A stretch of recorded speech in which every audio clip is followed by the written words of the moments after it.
Jeremy S. Cook here, and in this video I'm going to go over 10 things I did to my garage when I first moved in.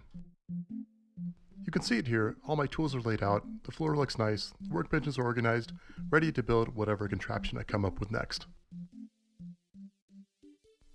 But it wasn't always this way. When we purchased the house, I had a blank slate, with the typical gray floors. My first task was to get the floors finished with a coating called Spartacoat. I think there are also DIY options, but they did a great job and I'm glad I had it done. It looks and feels really nice.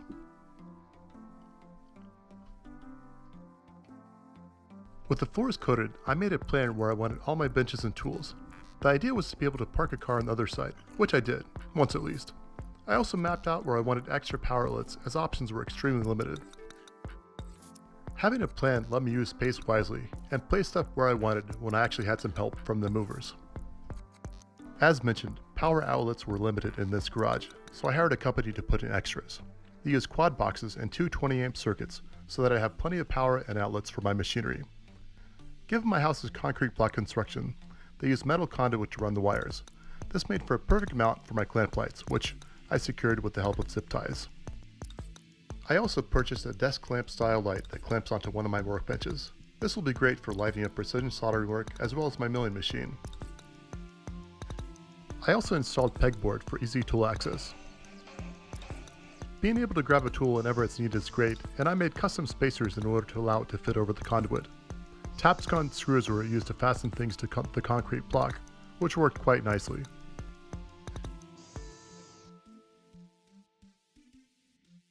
Once up, there was the job of figuring out where everything would actually go.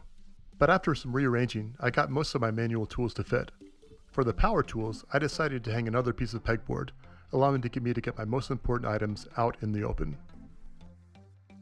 I hung the second piece of pegboard in a portrait orientation because, well, that's what I had room for.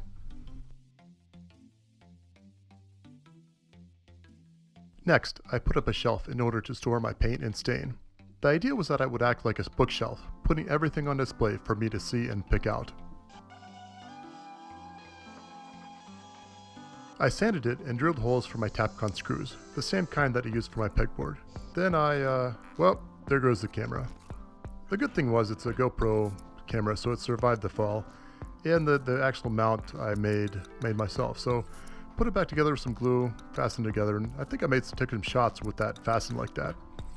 After that, I drilled in the screws in the bottom. Had a bit of trouble keeping it on there, so I just magnetized the tip, and after that it went in without a problem. I then stacked up all my paints and stain, and I've been very pleased with being able to find everything that way. Pretty cool improvement. I have a couple pretty large tools in my shop, including this milling machine that needed a little bit of TLC when they got in. You can see it running nicely there, and I put some oil on the bed, and then I oiled up the vise as well. Just take the rest off and just whatever I can do to just keep it clean. If you're only going to move into the garage once, it's good to have it at least clean one time. You can see there I'm aligning the vise with an indicator. Got that pretty straight, which is good. After that, it was onto my CNC router. Clean that up, attached my dust collection. I actually got a new dust collector, so there I'm making an adapter for my little shop vac. Works pretty well. I think it probably need a bigger vacuum, but you know, for what it is, it works pretty well. I guess no dust collector is quite perfect, but you can see it working pretty well here. After that, it was on to my whiteboard. I really like having a whiteboard because you can write up your ideas, you know, stuff you need from the Home Depot, Lowe's, Ace, Scotty's, whatever hardware store you like. Really good just have that, just take notes on and stuff. Use Tapcon screws for that, of course. Hooks, put that up there. I've got some space for my leash, broom, whatever, kind of domestic use. But hey, you need that. You know, if you've got a shop dog or shop iguana, shop cat or turtle, whatever, you know, you need to take it for a walk sometimes. And there it goes. So that's a good thing to have. So you gotta have somewhere to store your parts. I like these yellow boxes. They're pretty good. Other thing is these boxes from Harbor Freight are pretty good too. Just very simple, some little trays you can rearrange. Great for putting little bolts and stuff in. pretty happy with those. I also made a custom storage container for these out of 2x3s and 1/4-inch plywood. I'll do a full video on how to make these eventually, but for now you can kind of see the idea here. They slide in real well and slide out easily as well. Really good to be able to just check what kind of inventory you have at a moment's notice. And here I am checking my inventory out. I've got a pretty good inventory now, but you can always have more. Next thing, you need to clean your shop. You're only going to move in once, as I said earlier, and you might as well have it clean at least once in your life.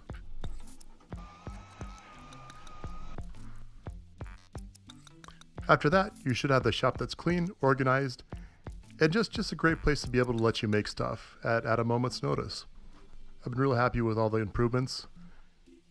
And as you can see here in just a second, I've even got a spot for my little strand mouse. Thanks for watching. If you enjoyed the video, please give it a thumbs up, leave a comment, or even consider subscribing. Jeremy S. Cook, signing out. Oh, and here's my old garage. Had some good times here, but I'm glad to be in a new one. That's pretty neat. It's a costume I made for my son. And I made a lot of other cool stuff here. Anyway, I'll talk to you later.